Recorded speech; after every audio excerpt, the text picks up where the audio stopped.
आज आपण करतो आहोत शिंपली मसाला. परवा जेव्हा आम्ही शिंपल्या मागवल्या होत्या तेव्हा त्या मस्तपैकी धुतल्या होत्या. म्हणजे अगदी एक एक शिंपली हातात घ्यायची आणि स्वच्छ धुवायची. आणि आता मी फ्रीझरमध्ये ठेवल्या होत्या. फ्रीझरमध्ये आपण ठेवल्या ना की जेव्हा फ्रीझरमधून परत बाहेर काढतो ना तर त्या ओपन करायला फार इझी होतात. काही काही तर आपोआप ओपनही होतात. जसं ही झाली आहे बघा आता. किंवा आपण जर असं नखाने ओपन करायला गेलं की होतं.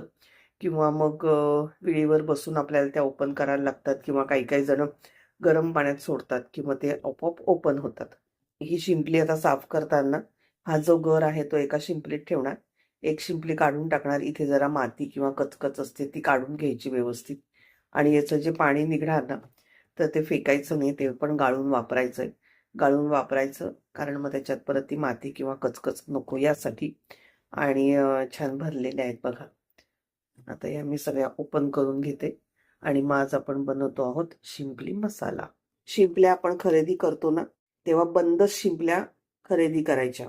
ओपन शिंपल्या खरेदी केल्या की त्या खराबही होऊ शकतात आणि याच्यातलं पाणी गेलेलं असलं की त्याच्या चव पण नाही येत. हे बघा आता अर्धी शिंपली आपण ही अशी करून घेतली आहे. हे बघा गर कसा बऱ्यापैकी आहे याच्यात. त्याच्यानंतर हे पाणी आता इथे बघा जरा मातीचे कणकण दिसत आहेत. ते आपण मस्तपैकी छान गाळून घ्यायचे. आणि ही अर्धी शिंपली म्हणजे 2 भाग जे केले ना, पाण्याचा एक टोप पण ठेवायचा. म्हणजे अशी काहीतरी माती बिती लागली की लगेच त्याच पाण्यात हात धुवून घ्यायचा किंवा ते असं पाण्यात काढू शकतो आपण. आणि ही अर्धी शिंपली ही गर नसलेली या शिंपलेला गर आहे. आणि आता हे पाणी छान गाळून घ्यायचं आणि ते आपण शिंपली मसाल्यामध्ये वापरायचं आहे. शिंपली ग्रेव्ही करण्यासाठी आपण सुकं खोबरं आणि कांदा हे आता भाजून घेत आहोत.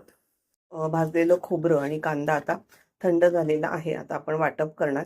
त्याच्यासाठी त्याच्यात टाकणार आलं लसणाची पेस्ट, त्यानंतर हळद, हिंग, कोकम आणि मालवणी मसाला. पॅनमध्ये थोडंसं तेल घालून त्याच्यात आलं लसणाची पेस्ट घालून ती खमंग भाजून घ्यायची.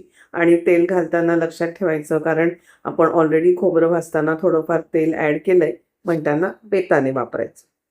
त्यानंतर त्याच्यात वाटप ॲड करायचं आणि कोकम घालायचं. मीठ अगदीच थोडंसं घालायचं आणि छान सणसणीत उकळ आली की त्याच्यात शिंपल्या सोडायच्या. भात आणि भाकरी बरोबर खाण्यासाठी मी एवढी ग्रेव्ही ठेवलेली आहे.